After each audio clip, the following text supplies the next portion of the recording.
নেত্রী Mamata Banerjee as a lawyer argument করেছে এবং আপনাদের খুব পরিষ্কারভাবে জানিয়ে দিচ্ছি যে 1985 থেকে উনি বার কাউন্সিলের এনরোল মেম্বার।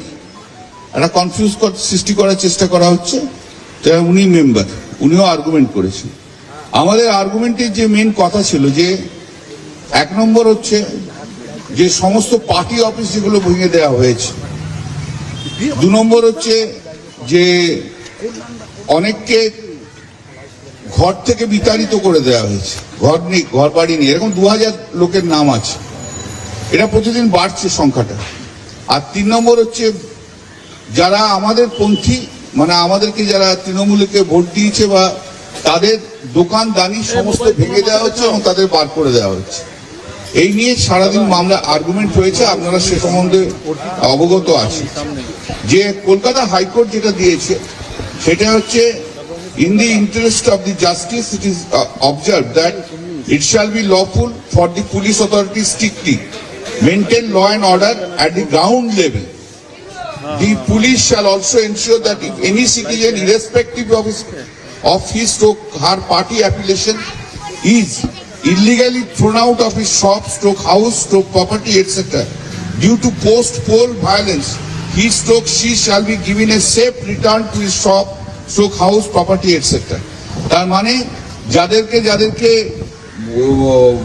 বাড়ি ছাড়া করেছিল এবং যাদের দোকান ভেঙে দিয়েছিল, যাদের প্রপার্টি ভেঙে দিয়েছিল, তারা বাড়ি ছাড়া, তাদেরকে প্রত্যেক পুলিশকে তাদেরকে ফিরিয়ে আনতে হবে এবং তাদের সেফটি সিকিউরিটি তাদেরকে মেনটেন করতে হবে এবং পুলিশের ওপর এটা একটা বড় দায়িত্ব দিয়েছে। যদিও আজ পর্যন্ত যতক্ষণ পর্যন্ত না অর্ডার হয়েছে ততক্ষণ পর্যন্ত পুলিশ এই দায়িত্ব পালন করছিল না। সব জায়গায় তৃণমূল কংগ্রেস কর্মীদের মারছে, ওরা পুলিশরা দাঁড়িয়েছিল।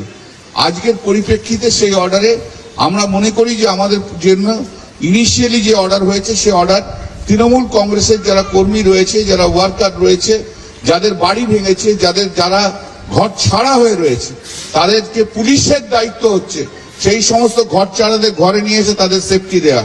পুলিশের দায়িত্ব হচ্ছে যে বাড়িগুলো ভেঙেছে সেই বাড়ি অফিস যারা ভেঙেছে সেখানে সবাইকে নিয়ে এসে তাদের দায়িত্ব দেওয়া।